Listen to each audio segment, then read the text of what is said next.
Welcome back to week 2 of what I watched this week. Just a quick note, the audio might sound a bit messed up. I've been having some trouble with my mic, so I'll try to get it fixed for future episodes, but bear with me for right now. Yeah, that's about it, so please enjoy the video. Two things you need to know about this movie. Number one, this is a movie about entrepreneurship. And number two, Jake Gyllenhaal and Riz Ahmed are fantastic in this. And yeah, that's pretty much all you need to know. So have fun. You know what? I didn't want to be the one to say it, but I think this Wes Anderson guy's got a future. Okay, but on the real, very inspiring to see something like this and then see where Wes is at now. In my own life, as I continue to make these weekly videos and other videos, stay tuned, I hope I can continue to improve upon them and develop a signature style. This showed up in my YouTube recommended, and I've got to say thank you so much, YouTube, for blessing me with this. For me, this is the kind of short film you watch that makes you realize you'll probably never make something that good, and I'm okay with that. Wallace and Grommit will probably make an appearance on each weekly review going forward as I continue to dive deep into their filmography. Watching this allowed me to finally make the connection that Anton Chigurh in No Country for Old Men was directly inspired by Feathers McGraw. Okay, now it's time for the main event. Guys, when I tell you I've wanted to watch this for a long time, I've wanted to watch this for a long time. Okay, I remember when it came out and I didn't watch it for whatever reason, and then it was on streaming, but it cost money and I'm too cheap, and now finally I found it on Tubi for free, so I watched it, and boy, was it worth the wait. This is my new favorite movie. I mean, where do I even begin? The colors, the music, the wide shots, the fisheye.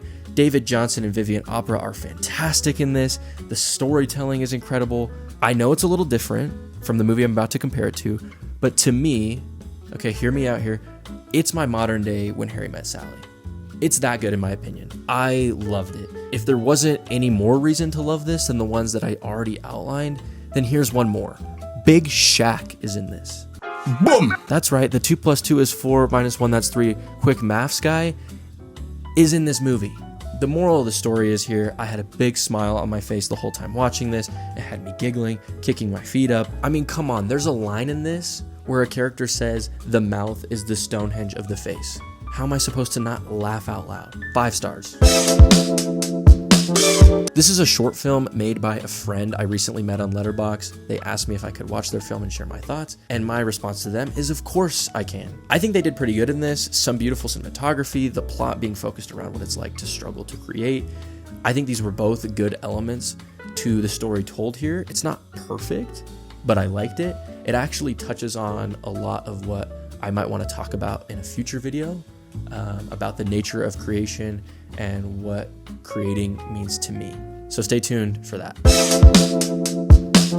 It's a movie in Peru about Spanish conquistadors who speak German. Got it.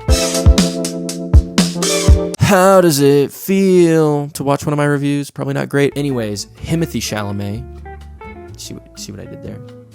Timothée Chalamet is great as Bob Dylan in this, but I don't think that you need me to tell you that. I think that you probably already know that from other reviews. He's fantastic. But can we get Timmy some nail clippers, please? I mean, I don't know if this is true to Bob Dylan in real life, but those nails were disgusting to look at for almost 2.5 hours. So if somebody on set could have gotten my boy some nail clippers, this probably would have gone up at least a star in my book. Okay, the only other really interesting thing that I maybe have to say about this movie is that there's this one scene in the beginning where Bob has just met Sylvie and they're kind of on a date and they've decided that they're going to go to the art museum to see Guernica by Picasso, but they end up not going because according to Bob, Picasso is overrated, which he isn't, but that's not the point. I think that this was included in the movie because Picasso and Dylan actually have a lot in common in the context of what's going on in the film. Like Picasso, Dylan also transitioned from a more traditional art form, that being folk music, to something more radical and new, rock and roll type music, and he brought his own unique perspective to that, much like Picasso did with Cubism.